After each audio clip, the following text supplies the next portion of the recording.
वर्ग 8वीच्या सर्व विद्यार्थी मित्रांचं मनापासून स्वागत आहे. आजच्या क्लासमध्ये आपण स्वातंत्र्य लढ्याचं अंतिम पर्व हा जो महत्वाचा धडा आहे याचा अभ्यास करणार आहोत. चला तर मग सुरू करूया विदाउट वेस्टिंग टाइम या चॅप्टरला. बघा या पाठामध्ये आपण छोडो भारत आंदोलन शिकणार आहोत.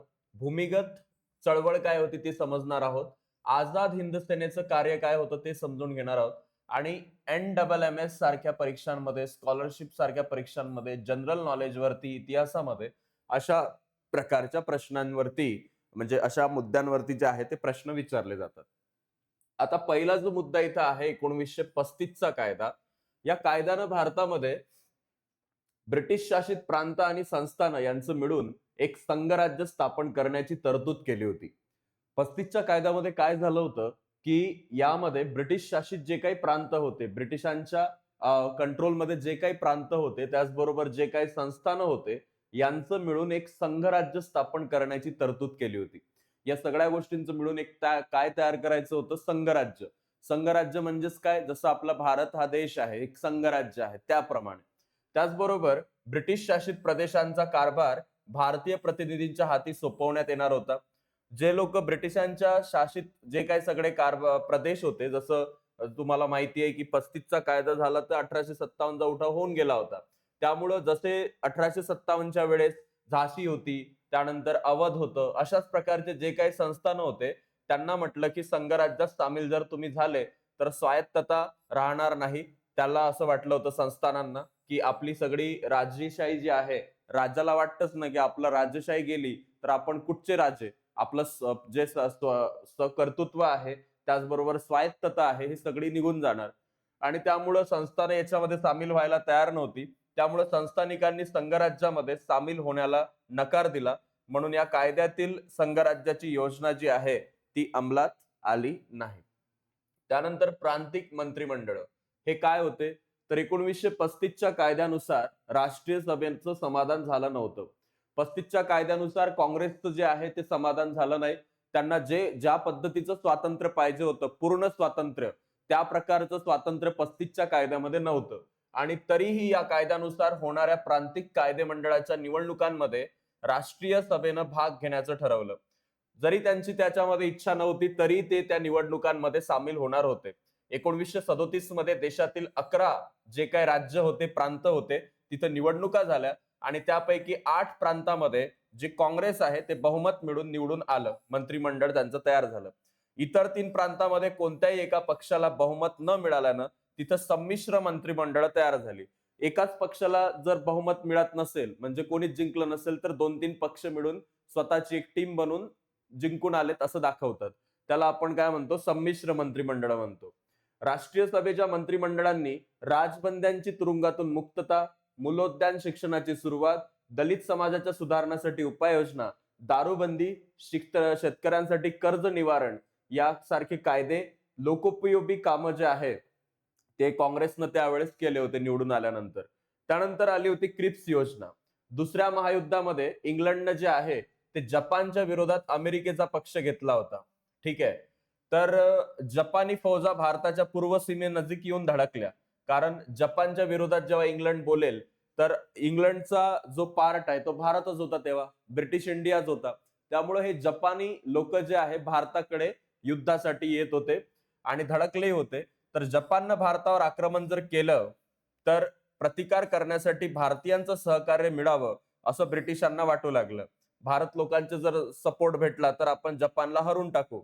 म्हणून इंग्लंडचा जो प्रधानमंत्री होता विन्स्टन चर्चिल आणि स्टॅफर्ड क्रिप्स हा जो होता, यांना भारतामध्ये वी कॅन से पाठवलं गेलं. मार्च 1942 चा तो काळ होता, ज्यामध्ये त्यांना भारताविषयी एक योजना भारतीयांपुढे त्यांनी मांडली होती. परंतु या योजनेमुळे कोणत्याही राजकीय पक्षाचं समाधान त्यावेळेस झालं नव्हतं. पूर्ण स्वातंत्र्याच्या मागणीचा स्पष्ट उल्लेख या योजनेमध्ये नव्हता. त्यामुळं काँग्रेसनं ती योजना नामंजूर केली. क्रिप्स योजना पण जी आहे ती काँग्रेसनं नामंजूर केली. क्रिप्स योजनेमध्ये पाकिस्तानच्या निर्मितीचा समावेश नव्हता आणि त्यामुळे मुस्लिम लीग जी आहे तिने ही योजना जी आहे नाकारली. त्यानंतर दुसरं महायुद्ध आणि राष्ट्रीय सभा. 1939 मध्ये युरोपात दुसरं महायुद्ध सुरू झालं होतं. तत्कालीन व्हाईसरॉय होता लॉर्ड लिनलिथगो. यानं भारत आणि इंग्लंडच्या बाजूने युद्धात सामील झाल्याची घोषणा केली. लिनलिथगो बोलला की भारत हा युद्धामध्ये सामील झालेला आहे इंग्लंडच्या बाजूनं आणि युरोपमध्ये लोकशाहीचं रक्षण करण्यासाठी आपण लढा असल्याचा दावा जे आहे इंग्लंडनं त्यावेळेस दिला. हा दावा खरा असेल तर इंग्लंडनं भारताला ताबडतोब स्वातंत्र्य द्यावं अशी मागणी काँग्रेसनं केली. ही मागणी पूर्ण करायला इंग्लंडनं नकार दिला आणि नोव्हेंबर 1939 मध्ये राष्ट्रीय सभेच्या प्रांतिक मंत्रिमंडळ जे आहे यांनी राजीनामे दिले होते. त्यानंतर आहे छोडो भारत चळवळ. क्रिप्स योजनेनंतर राष्ट्रीय सभेनं स्वातंत्र्यासाठी प्रखर चळवळ करण्याचा निर्धार केला होता. वर्धा या ठिकाणी 14 जुलै 1942 ला काय झालं, एक राष्ट्रीय सभेच्या कार्यकारिणीनं भारतातील ब्रिटिश सत्ता ताबडतोब संपुष्टात आणण्यासाठी आणि स्वातंत्र्य देण्यासाठी एक सभा भरवली आणि ही जी सभा होती यामध्ये गांधीजींनी नाराही दिला होता, करेंगे या मरेंगे. ही मागणी मान्य न झाली तर राष्ट्रीय सभा काँग्रेस जे आहे स्वातंत्र्यासाठी अहिंसक चळवळ सुरू करेल असा इशाराही त्याच्यात देण्यात आला होता. छोडो भारत ठराव 7 ऑगस्ट 1942 तारीख IMP आहे. 7 ऑगस्ट 1942 रोजी मुंबईच्या गवालिया टँक नावाचं जे मैदान आहे, आजचं क्रांती मैदान, या ठिकाणी राष्ट्रीय सभेचं अधिवेशन सुरू झालं. या अधिवेशनाचे अध्यक्ष मौलाना अबुल कलाम आझाद होते आणि ब्रिटिशांनी भारत सोडून जावा आणि या राष्ट्रीय सभेच्या कार्यकारिणीनं वर्धा येथे मंजूर केलेल्या ठरावावर मुंबई येथील अधिवेशनात शिक्कामोर्तब होणार होता. त्यामध्ये 8 ऑगस्टला पंडित नेहरू यांनी छोडो भारत ठराव जो आहे तो प्रचंड बहुमतानं मंजूर झाला. क्विट इंडिया मुवमेंटचा ठराव प्रचंड बहुमतानं मंजूर झाला. गांधीजींच्या नेतृत्वाखाली देशव्यापी अहिंसक आंदोलन सुरू करण्याचाही निर्णय त्यात घेण्यात आला होता. गांधीजी म्हणाले, या क्षणापासून तुमच्यापैकी प्रत्येक स्त्री पुरुषानं आपण स्वतंत्र झालो आहोत असं समजलं पाहिजे आणि स्वतंत्र भारताचा नागरिक म्हणून वागलं पाहिजे. यावरती प्रश्न NMMS मध्ये मागच्याच वर्षी विचारलेला आहे की हे सेंटेन्स कोणाचं आहे. या क्षणापासून तुमच्यापैकी प्रत्येक स्त्री पुरुषांना आपण स्वतंत्र झालो तसं समजलं पाहिजे, हे वाक्य कोणी म्हटलेलं होतं, तर हा प्रश्न NMMS मध्ये विचारलेला आहे. त्यानंतर आपण भारताला स्वतंत्र तरी करू किंवा हे भगीरथ प्रयत्न करत असताना मरून तरी जाऊ असं गांधीजींनी जनतेला करेंगे या मरेंगे या भावनेनं बलिदानासाठी जे आहे ते आव्हान त्यावेळेस दिलं होतं. जन आंदोलनाला प्रारंभ झाला आणि प्रत्येक ठिकाणी हे आंदोलन जे आहे ते सुरू झाले होते. आता याच्यामध्ये जन आंदोलनाचा जो प्रारंभ झाला याच्यामध्ये पूर्ण जो देश आहे हे सगळं बातमी जी होती, वृत्त होतं, संपूर्ण देशात समजलं. संतप्त जमावानं वेळोवेळी मिरवणुका काढल्या, पोलिसांनी जनतेवर लाठी हल्ले केले, गोळीबार केले, तरी लोक काही घाबरले नव्हते, कारण हे छोडो भारत आंदोलन होतं. हे कोणती असहकार चळवळ नव्हती, ना कोणता सविनय कायदेभंग नव्हता. आणि यामध्ये दडपशाहीचं प्रतीक म्हणजे तुरुंगात लोकांना डांबणं, पोलीस ठाण्यामध्ये टाकणं, रेल्वे स्थानक, ह्या सगळ्या गोष्टीवरती हल्ले करण्यात आले होते. वैयक्तिक सत्याग्रह जर आपण पाहिलं तर ब्रिटिश सरकार मागण्यांकडे सातत्यानं दुर्लक्ष करत असल्यामुळं राष्ट्रीय सभेनं युद्धविरोधी प्रचार करण्याचं ठरवलं. त्यासाठी सामुदायिक चळवळ न करता आपण एक कायदेभंग करावा असं त्यांनी ठरवलं होतं आणि वैयक्तिक सत्याग्रह सुरू करण्यात आले होते. कोणाद्वारे? आचार्य विनोबा भावे. हाही प्रश्न पेपरमध्ये NMMS विचारलेला आहे की वैयक्तिक सत्याग्रह सुरू करणारे कोण होते? आचार्य विनोबा भावे. त्यानंतर पहिले सत्याग्रही आणि सुमारे 25,000 सत्याग्रहींनी वैयक्तिक सत्याग्रहात भाग घेतला होता. पहिले सत्याग्रही कोण होते? ते विनोबा भावेच होते आणि त्यानंतर बऱ्याच लोकांनी याच्यामध्ये सहभाग घेतला. सरकारी कचेऱ्या ताब्यात घेण्याचे प्रयत्न केले. महाराष्ट्रामध्ये हे जे 4 ठिकाणं आहेत, ठीक आहे, 5 ठिकाणं, चिमूर, आष्टी, यावली, महाड, गारगोटी, या गावामध्ये अबाल वृद्धांनी नेटानं आणि असीम धैर्यानं जे आहे ते लढे दिले होते आणि ते अस्मरणीय आहेत. ओके, अविस्मरणीय आहेत. आणि हे पण प्रश्न येऊ शकतात, खालीलपैकी कोणत्या गावामध्ये अबाल वृद्धांनी नेटानं जे आहे छोडो भारत आंदोलनात सहभाग घेतला होता? 4 ऑप्शन देतील, त्यातला या 5 पैकी एक नसेल त्यामध्ये. चिमूर असेल, आष्टी असेल, यावली असेल, गारगोटी असेल आणि किंवा महाड असेल, तर एखादं चुकीचं असेल आणि तेच तुम्हाला तिथं निवडावं लागेल. तुम्हाला तर शिरीष कुमार यांची गोष्ट माहितीच असेल. स्वातंत्र्य चळवळीमध्ये शाळकरी विद्यार्थ्यांनाही योगदान दिलं होतं. नंदुरबारमध्ये शाळेतील विद्यार्थ्यांनी शिरीष कुमार याच्या नेतृत्वाखाली एक तिरंगी झेंडा घेऊन मिरवणूक काढली होती. वंदे मातरमच्या घोषणा दिल्या होत्या. पोलिसांनी चिडून छोट्या मुलावर त्या गोळीबार केला आणि या गोळीबारामध्ये शिरीष कुमार, लालदास, धनसुखलाल, शशीधर आणि घनश्याम हे विद्यार्थी हुतात्मे झाले. आणि हे घटना कुठची आहे? नंदुरबारची आहे, हे लक्षात ठेवा. त्यानंतर भूमिगत चळवळी सुरू झाल्या. भूमिगत चळवळी म्हणजे अंडरग्राऊंड मुवमेंट, ज्या मुवमेंट अशा कोणाच्या नजरेत पडू नये, ज्याच्यामध्ये प्रत्येकाचं नाव जे आहे ते हिडन असेल, कोणालाच माहिती नसेल हा कोण तो कोण. 1942च्या अखेराला जनआंदोलनाला नवीन वळण मिळालं. आंदोलनाचं नेतृत्व तरुण समाजवादी कार्यकर्त्यांकडे आलं. जयप्रकाश नारायण, राम मनोहर लोहिया, छोटूभाई पुराणिक, अच्युतराव पटवर्धन, अरुणा असफ अली, युसुफ मेहर अली, सुचिता कृपलानी, एस.एम. जोशी, शिरूभाऊ लिमये, नाग गोरे, यशवंतराव चव्हाण, यशवंतदादा, वसंतदादा पाटील, मगनलाल बागडी, उषा मेहता यासारखे अनेक नेते यामध्ये आघाडीवर होते. रेल्वे मार्गाची मोडतोड करणे, टेलिफोनच्या तारा तोडणे, पूल उद्ध्वस्त करणे इत्यादी मार्ग आंदोलकांनी जे आहे दळणवळण सरकारी यंत्रणा विस्कळीत केली. संपूर्ण भारतामध्ये आंदोलनाचे पडसाद त्यावेळेस उमटले.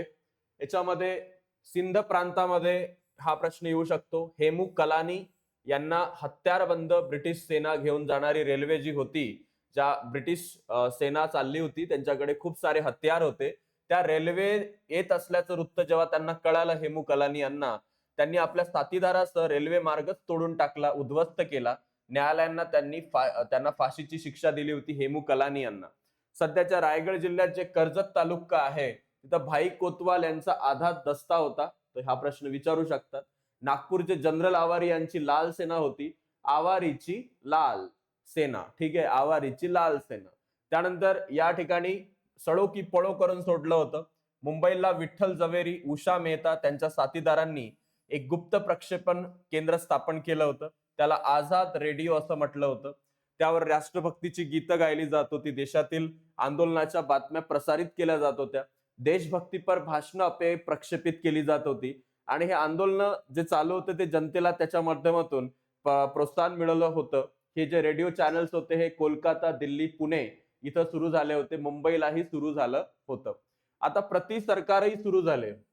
जे ब्रिटिश सरकारचं आम्हाला सरकार नको यासाठी लोकांनी स्वतःचं सरकार बनवलं, म्हणजे कॉपीवालं. प्रति म्हणजे काय, तर त्याच्यासारखी एक कॉपी सरकार, तर त्याला प्रति सरकार आपण म्हणतो. देशाच्या काही भागामध्ये ब्रिटिश अधिकाऱ्यांची हकालपट्टी झाली, लोकाभिमुख सरकार स्थापन झाली आणि त्यालाच काय म्हणतात, प्रति सरकार असं म्हणतात. याच्यामध्ये बंगालमधील मिदनापूर, युपी मधील बालिया, आजमगड, बिहारमधील भागलपूर, पूर्णिया या ठिकाणी प्रति सरकार स्थापन झाली. बंगालमध्ये कोणतं ठिकाण होतं? मिदनापूर. उत्तर प्रदेशमध्ये बालिया, आजमगड आणि बिहारमध्ये भागलपूर आणि पूर्णिया. भागलपूर, पूर्णिया, बिहार, युपी मध्ये बालिया, बंगालमध्ये मिदनापूर. महाराष्ट्रात सातारा जिल्ह्यामध्ये नाना पाटील यांनी 1942 मध्ये ब्रिटिश शासन संपुष्टात आणलं, प्रति सरकार स्थापन झालं. कुंडल नावाचं जे ठिकाण आहे इथं क्रांती अग्रणी बापू लाड, जीडी उर्फ बापू लाड यांच्या नेतृत्वाखाली तुफान सेनेच्या माध्यमातून कर गोळा करणे, कायदा सुव्यवस्था टिकवणे, गुन्हेगारांना शासन करणे यासारखी कामं प्रति सरकार मार्फत झाली. या सरकारनं नेमलेल्या लोकन्यायालयाद्वारे न्यायनिवाडा लोक स्वीकारत होते. सावकारशाहीला विरोध, दारूबंदी, साक्षरता प्रसार, जातीभेद निर्मूलन अशी विधायक कामं या सरकारनं केली होती. आणि हे यांचं जे होतं क्रांतिसिंह नाना पाटील यांचं सातारचं प्रति सरकार हे जनतेसाठी एक प्रेरणास्थान ठरलं. त्यानंतर चले जाव चळवळीचं महत्व असं होतं की या आंदोलनाचं स्वरूप 42 मध्ये ते चांगलं झालं आणि यामध्ये उद्दिष्ट हे पूर्ण करण्यासाठी लक्षावधी भारतीयांनी असीम त्याग केला. अनेकांनी आत्मबलिदान केलं. आंदोलनाची संख्या इतकी प्रचंड होती की त्यांना डांबून ठेवायला तुरुंग कमी पडत होते. साने गुरुजी, राष्ट्रसंत तुकडोजी महाराज इत्यादींच्या राष्ट्रभक्तीपर गीतांनी आंदोलकांचा जो उत्साह होता तो वाढवला होता. आणि या राष्ट्रव्यापी आंदोलनाला ऑगस्टची क्रांती, कारण ती ऑगस्ट महिन्यात झाली होती म्हणून तिला ऑगस्ट क्रांती असं म्हणतात. आझाद हिंद सेना. भारताच्या स्वातंत्र्य प्राप्तीसाठी नेताजी सुभाषचंद्र बोस यांनी अभूतपूर्व प्रयत्न केलेत. भारताची जी पूर्व सीमा आहे तिथे हजारो सैनिक ब्रिटिशांच्या विरोधात युद्ध करण्यात उभे राहिले. हे सारे सैनिक आझाद हिंद सेनेचेच होते आणि त्यांचे जे नेते होते ते होते नेताजी सुभाषचंद्र बोस. सुभाषचंद्र बोस हे काँग्रेसचेही महत्वाचे नेते होते. 2 वेळा राष्ट्रीय काँग्रेसचे अध्यक्ष झालेले आहेत. इंग्लंडच्या तुरुंगात ते महायुद्धात गुंतले होते. त्याचा फायदा घेऊन जेव्हा इंग्लंड गुंतला होता तेव्हा भारतात आंदोलन तीव्र करा, यासाठी इंग्रजांच्या शत्रूचीही मदत घ्यावी, असं सुभाष बाबूंचं मत होतं. परंतु याबाबत काँग्रेसचे ज्येष्ठ नेते यांच्यात मतभेद झाले. त्यांनी म्हटलं की कशाला त्यांचं युद्ध चालू आहे आणि आपण त्यांना डिस्टर्ब करायचं. त्यामुळं सुभाष बाबूजा यांनी अध्यक्षपदाचा राजीनामा दिला. आपले विचार जनतेपुढे मांडण्यासाठी त्यांनी एक पक्ष स्थापन केला होता. त्याचं नाव होतं फॉरवर्ड ब्लॉक. सुभाषचंद्र बोस. सुभाषचंद्र बोस आपल्या भाषणामधून ब्रिटिश सत्तेविरुद्ध उठाव करण्याचे आव्हान भारतीयांना करू लागले आणि त्यामुळं सरकारनं त्यांना बंदिवासामध्ये ठेवलं, तुरुंगात ठेवलं, उपोषण त्यांनी तिकडे केलं. त्याचबरोबर त्यांनी तिकडे वेषांतर करून जे आहे त्यांची सुटका झाली. 1941 चा जो काळ होता त्यावेळेस ते जर्मनी नावाच्या देशामध्ये पोहोचले. त्या ठिकाणी त्यांनी फ्री इंडिया सेंटर्स सुरू केले होते आणि जर्मनीच्या बर्लिन रेडिओ नावाचं जे केंद्र आहे त्या ठिकाणी भारताच्या स्वातंत्र्यासाठी जनतेनं सशस्त्र लढ्यात भाग घ्यावा असंही सुभाषचंद्र बोस यांनी सांगितलेलं होतं. आता यामध्ये अजून काही महत्वाच्या गोष्टी आहेत, जसं आझाद हिंद सेना. आझाद हिंद सेनेची स्थापना कोणी केली होती हा प्रश्न खूप कन्फ्यूज करतो तुम्हाला. सुभाषचंद्र बोस होते की रासबिहारी बोस होते? तर लक्षात ठेवा, रासबिहारी बोस. रासबिहारी बोस यांनी 1915 मध्ये जपान नावाचं जे ठिकाण होतं त्या ठिकाणी आझाद हिंद सेनेची स्थापना केली होती. आशियामध्ये भारतीयांना संघटित करून इंडियन इंडिपेंडन्स लीग नावाची संघटना त्यांनी सुरू केली. 1942 मध्ये पूर्वार्धात जपाननं आग्नेय आशियातील ब्रिटिशांच्या ताब्यातील प्रदेश जिंकले आणि ब्रिटिश सैन्यातील हजारो भारतीय सैनिक आणि सरकारी जपानच्या हाती लागले होते. यावेळेस आझाद हिंद सरकार स्थापन झालं. शाहनवाज खान, जगन्नाथ भोसले, डॉक्टर लक्ष्मी स्वामीनाथन, गुरुबख्श सिंग धिल्ला, प्रेमकुमार सहगल हे लोक आपल्याला दिसतात. कॅप्टन लक्ष्मी स्वामीनाथन ज्या होत्या त्या झाशीची राणी महिला पथकाच्या प्रमुख होत्या. नेताजी सुभाषचंद्र बोस यांनी त्यावेळेस एक नारा दिला होता, तो आजही फेमस आहे, तुम मुझे खून दो मैं तुम्हें आजादी दूंगा. ठीक आहे. आझाद हिंद सेनेचा पराक्रम काय आहे? तर नोव्हेंबर 43 मध्ये जपाननं जेव्हा अंदमान निकोबार बेट जिंकून घेतले होते तर आझाद हिंद सरकारच्या ते स्वाधीन झाले. नेताजींनी अनुक्रमे त्याचं नाव अंदमानचं शहीद ठेवलं आणि निकोबारचं स्वराज्य ठेवलं. 44 मध्ये आझाद हिंद सेनेनं म्यानमार मधलं आराकानचा जो प्रदेश होता तो मिळवला होता. आसामच्या पूर्व ठिकाणची ठाणे मिळवले होते आणि अशा मोहिमा त्यांनी केल्या. काही अर्धवट राहिल्या, काही कंप्लीट झाल्या. 15 ऑगस्ट 1945 ला एका विमान अपघातामध्ये सुभाषचंद्र बोस यांचं निधन झालं आणि आझाद हिंद सेनेला शस्त्र खाली ठेवावी लागली. या रीतीनं आझाद हिंद सेनेचं काम जे आहे ते उत्कृष्ट पद्धतीनं सुभाषचंद्र बोस यांच्या नजरेखाली झालं. आझाद हिंद सेनेच्या अधिकाऱ्यावर ब्रिटिश सरकारनं राजद्रोहाचा आरोप लावला.